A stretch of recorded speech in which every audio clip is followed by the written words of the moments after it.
नमस्कार मंडळी, कशा आहेत मग सगळे मजेत? तर चला मग आज मस्तपैकी आपण दोडक्याची चटणी बनवणार आहे. तर दोडका पाहून तोंड मोडताय, अजिबात मोडू नका. एकदम भारी अशी तुम्हाला मी दोडक्याची चटणी बनवायला शिकवणार आहे. तर त्याच्यासाठी काय काय घेतलंय तुम्हाला सगळ्यात पहिले ते वाटण दाखवते आता. तर दोडकं जे आहे का मी ते ठेचून घेतलंय. आणि ठेचून कशाने घेतलंय तर बघा, रुसण्याने ठेचून घेतलंय आणि ते पण पाट्यावरती. तुमच्याकडे नसेल तर खलबत्त्यामध्ये ठेचून घ्या, पाटा रसणं नसेल तर. आणि आता वाटण दाखवते मी तुम्हाला. तर एक लसूण म्हणजे एक कांडी लसूण घेतलेला आहे, कोथिंबीर आहे, हिरवी मिरची आणि चवीनुसार मीठ. तर आपल्याला साहित्य एवढं लागणार आहे. आणि आपल्याला लागणार आहे शेंगदाण्याचा कूट, जो की शेंगदाणे मी छान असे मस्त भाजून घेतलेत आधी आणि नंतर कूट बनवला आहे. तर आता हे वाटण काढून घेते मी आणि नंतर तुम्हाला दाखवते. तर वाटण बघा काढून घेतलंय मी, एकदम बारीक असं वाटण काढून घेतलेलं आहे. आता फोडणीची तयारी करून घेऊ आपण. तर तेल गरम करायला ठेवलं होतं. आता आपण याला जिऱ्याची फोडणी देऊ. 1 चम्मच जिरा घेतलाय. छान मस्त ते तडतडलं गेलं.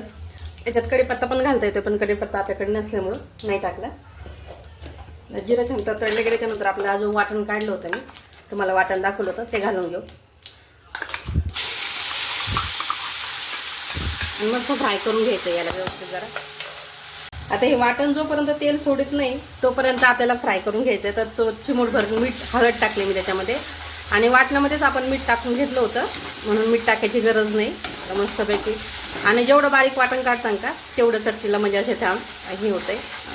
आता आपण याला फ्राय करून घेऊया. बघा फ्राय व्हायला लागले. त्याच्यातलं पाणी जे आहे, वाटणामध्ये थोडंसं पाणी घातलं होतं मी, ते आटायला लागले. आता तेल सुटलंय. आता आपण हे जे दोडकं ठेचून घेतलं होतं ते टाकून घेऊ आणि मिक्स करून घेणार आहे. आणि तुम्हाला काळ्या मसाल्यामधलं जर दोडकं बघायचं असेल किंवा लाल मसाल्यामध्ये रसातलं, डाळीतलं, 5-6 प्रकारच्या दोडक्याची भाजी मला बनवता येते, तर कमेंट करा. कमेंटमध्ये सांगा, मी रेसिपी टाकून देईन. आणि जी रेसिपी पाहिजे ती कमेंट करा मला. बघा छान असं मिक्स केलं आहे. आता बघू शकता तुम्ही. आता आपल्याला याच्यामध्ये घालायचं आहे शेंगदाण्याचा कूट. इतकी भारी लागते ना. फक्त याच्यासोबत काय माहिती आहे का, ज्वारीची किंवा बाजरीची भाकर पाहिजे.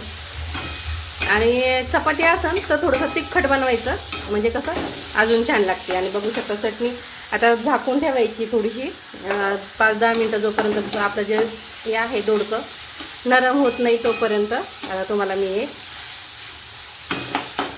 झाकून ठेवते आणि नंतर शिजल्याच्या नंतर दाखवते.